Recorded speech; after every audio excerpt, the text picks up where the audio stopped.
En la primera parte del programa, recién, antes de ir a la tanda, hablamos de superdotación y algo que muchas veces es muy común en la industria del entretenimiento, en el cine, hemos visto muchas películas y temas vinculados.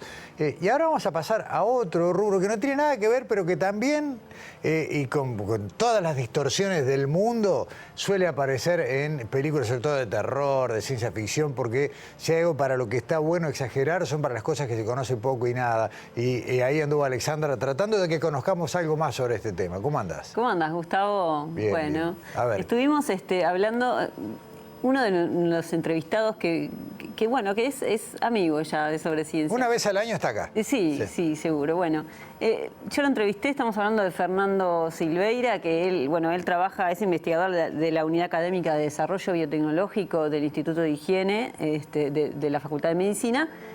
Pero nosotros, ya lo había entrevistado Daniela por otra cosa que no tiene nada que ver con su lado científico, pero sí hablamos con este científico Fernando Silveira. En esta oportunidad, Daniela lo entrevistó porque él es un aficionado a las plantas, pero es muy aficionado a las plantas. Con profundo conocimiento, Sí, tiene en su azotea realmente un vivero, un mundo de plantas. Él es apasionado por las plantas. Y bueno, Daniel lo había entrevistado hablando de orquídeas. Y nosotros lo quisimos entrevistar hablando de su nueva pasión, las plantas carnívoras. Ok. O sea que esta entrevista es en función de su conocimiento y su curiosidad de científico, que lo aplica en otra área, pero justamente en búsqueda de sus pasiones. Y en esta oportunidad hablamos de plantas carnívoras.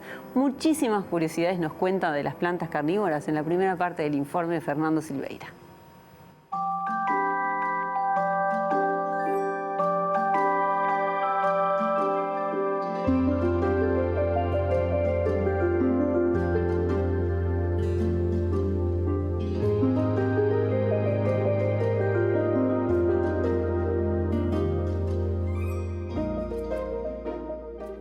Las plantas carnívoras, como el resto de las plantas, mediante la fotosíntesis es la forma que ellas adquieren su energía para sobrevivir. Además, estas plantas, como vamos a ver, generaron en sus hojas evolutivamente unas estructuras que le sirven para cazar presas como insectos, algunos anfibios. Y de ahí es donde ellas extraen el nitrógeno, ya que se desarrollaron en lugares pobres en cuanto al nitrógeno. Pero siempre recordar y saber que la fotosíntesis es es la forma primordial que estas plantas tienen para obtener su energía, como las otras plantas.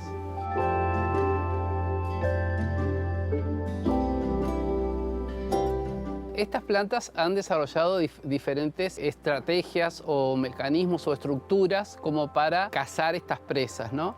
Unas, por ejemplo, desarrollan un mucílago, que es una sustancia pegajosa, que cuando el insecto es atraído por la planta, ya sea por los azúcares que tenga, por el olor, quedan pegados. Otras trampas pueden ser la formación de jarros, como las nepentes, y otras plantas también tienen como unas estructuras más alargadas en donde tienen líquido y algunas enzimas digestivas. Cuando las presas van ahí atraídas por la planta, por el color, por el aroma o sustancias que ellas secretan, el insecto cae y ya no puede salir. Ahí es degradado y es como la planta utiliza sus nutrientes.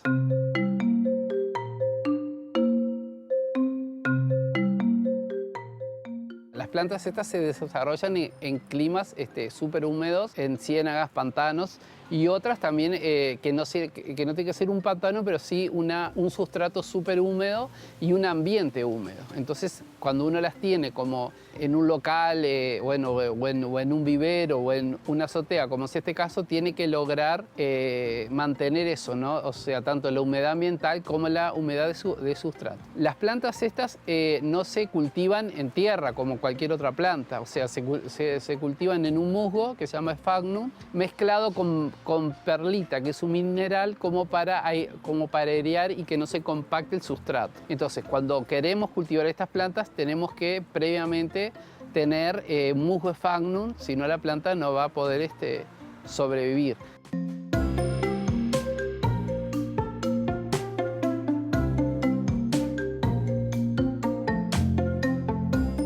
una cosa interesante que estaría bueno comentar también es que las plantas en este momento que se acerca el invierno entran como en una hibernación. Entonces las plantas ya no están tan lindas como uno las ve en primavera y en verano. Otra cosa importante a destacar es que las plantas en sus trampas lo que van a tener son insectos. Entonces esas trampas van a entrar en un proceso de que van a hacer su trabajo digiriendo las presas y van a empezar a quedar feas, se van a morir. Y ese es el equilibrio que la planta tiene que tener, ¿no? Por un lado necesita insectos para tener el nitrógeno suficiente para sobrevivir y por otro lado, bueno, la vistosidad de la planta, ¿no?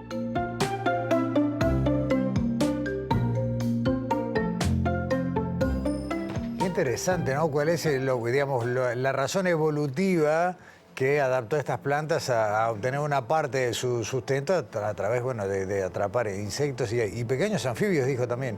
Sí, él como aficionado, o sea, tiene realmente un vivero, una azotea, que él decía que bueno, es importante mantener ese ambiente húmedo, nos decía que ese rojo que tienen las plantas carnívoras, algunas especies, es importante que le dé el sol directamente, más allá de que esté en un ambiente húmedo, bueno, que esté afuera, que eso esté cuidado, que se riegue mucho en verano y muy poco en invierno, ¿no?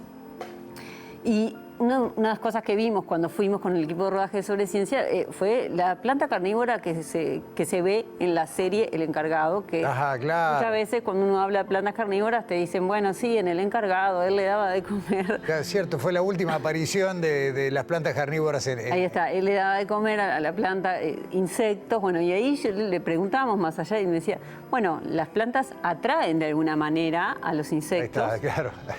Y no es que haya que darle el insecto, Claro. no, ellos tienen que estar en un ambiente en que los insectos se sienten atraídos, como explicaba, por la planta, ¿no? Y bueno, y en la segunda parte del informe, él nos decía esto, bueno, no es necesario alimentarnos, y en la segunda parte del informe nos habla de algunas especies que encontramos aquí en Uruguay. A ver.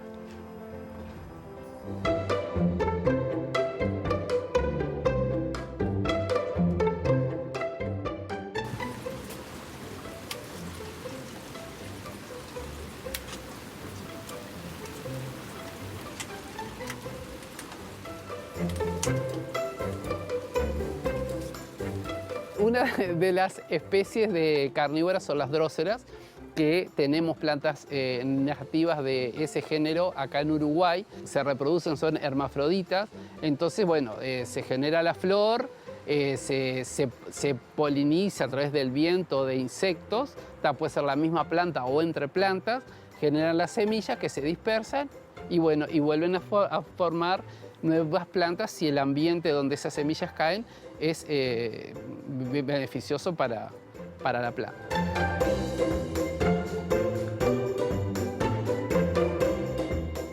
Esta es otra drósera, es una vinata porque es como un cuerno. Acá estos tienen el mucílago que antes hablábamos, que son estas gotitas que se ven acá, y ahí es donde el insecto se va a posar, se va a pegar, y la planta después lo que hace cuando el insecto queda ahí, se va a cerrar y bueno, y va a quedar atrapado.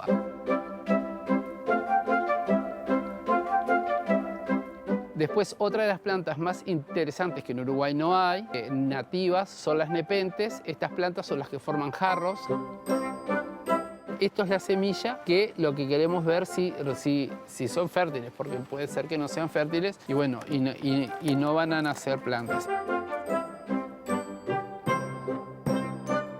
Estas plantas, la característica que tienen, que para la reproducción son dioicas, o sea, hay machos y hay hembras. La planta genera una vara floral grande, como con 30 flores. El macho también genera otra vara floral, como con 30 flores, pero el macho tiene el polen en sus flores, mientras que las hembras van a tener el órgano reproductor femenino. Entonces, a través de insectos, o bueno, en mi caso yo fui juntando, como por 20 días fui tocando las flores, de las 30 plantas, y ahí lo que logré fue polinizarlas. Se genera una cápsula que le llevó más o menos 2 meses y medio, y después esa cápsula se abre y tiene las semillas como para generar nuevas plantas. O sea que en este tema de las plantas carnívoras tenemos tanto especies o géneros dioicos y géneros hermafroditas.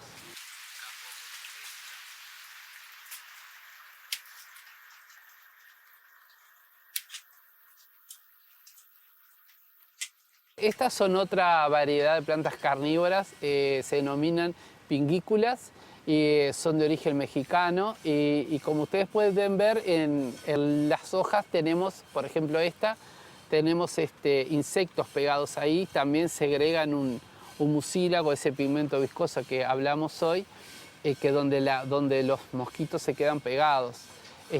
También vemos que son muy vistosos en cuanto a las flores que tienen, también se fecundan con la polinización de los insectos. Y bueno, y tenemos gran diversidad. Estas son más rojizas, por ejemplo. Estas tienen estas formas más lanceoladas. Y bueno, y después tenemos estas, por ejemplo, con este tipo de flor que son pingículas gigantes, que se llaman. Como ven, todo esto que ven acá son mosquitos. Y tienen como esta cuestión, ¿ven esta cuestión pegajosa ahí? ¿Ves?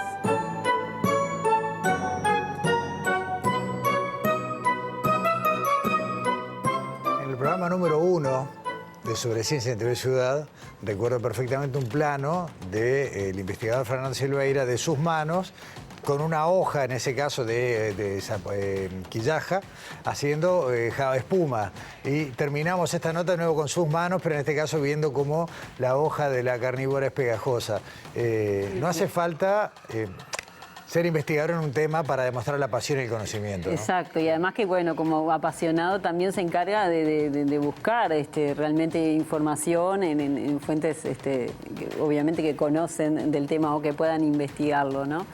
Aprendimos bastantes cosas de las plantas carnívoras. Exactamente, como decís vos, no es investigador en el tema, no es su área, sin embargo, todo lo que nos contó es casi como si lo fuera.